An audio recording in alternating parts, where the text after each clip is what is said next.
Rekan-rekan, ada satu paradoks yang jarang dibicarakan secara jujur.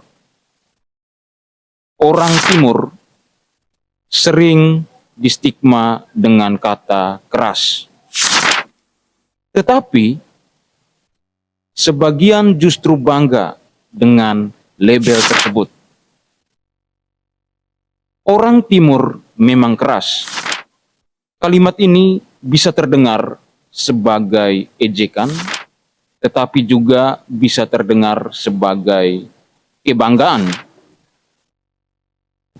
Masalahnya, ketika sebuah label lahir dari stigma, lalu dirayakan tanpa dikritik, ia bisa berubah dari simbol perlawanan menjadi perangkap identitas. Secara konsep, keras tidak sama dengan kekerasan. Keras bisa berarti tegas, lugas, berani bicara. Sementara kekerasan, menurut Hannah Arendt, niat untuk memaksa dan melukai. Kekerasan artinya pemaksaan dan niat ingin melukai. Namun, di ruang sosial Indonesia, perbedaan ini sering dihapus. Terutama ketika yang berbicara adalah orang Timur.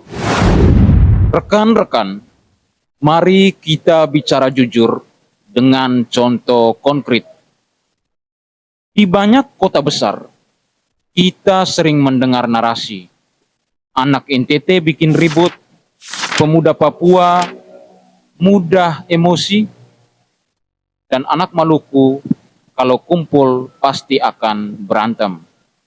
Faktanya, memang ada kasus tersebut. Ributan di kos, tawuran antar mahasiswa, dan bentrokan di ruang publik yang melibatkan anak NTT, Papua, dan Maluku.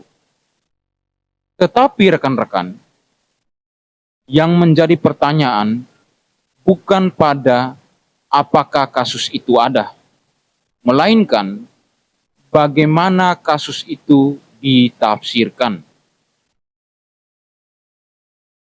Ketika perilaku demikian dilakukan oleh orang Timur, sering dianggap sebagai cerminan watak kolektif budaya. Satu berbuat, satu identitas disalahkan.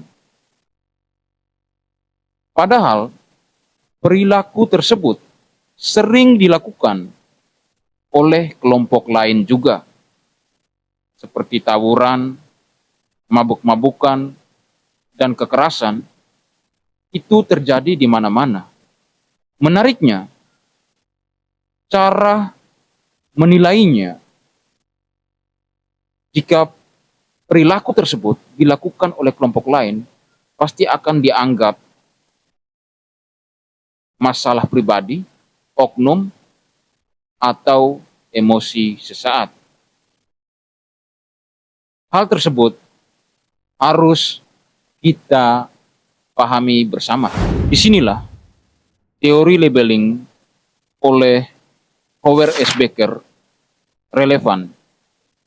Becker menjelaskan bahwa masalah sosial tidak muncul karena tindakan itu sendiri, melainkan karena label yang telah dilekatkan oleh masyarakat. Artinya, ketika anak Timur telah dilabeli kata keras, maka setiap konflik kecil akan dianggap sebagai karakter bawaan.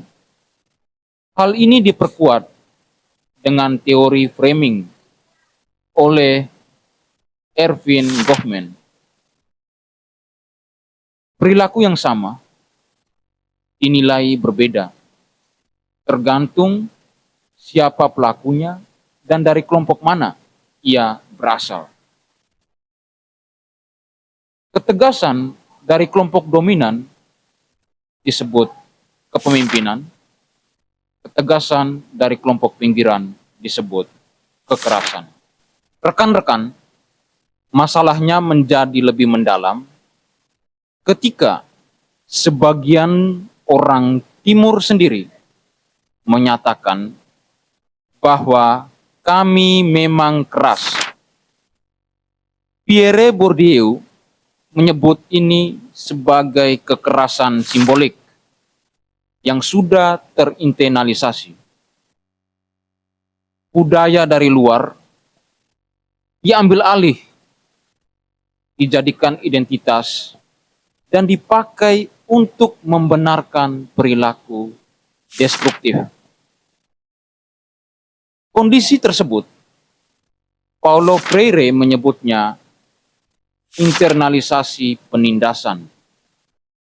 Akibatnya,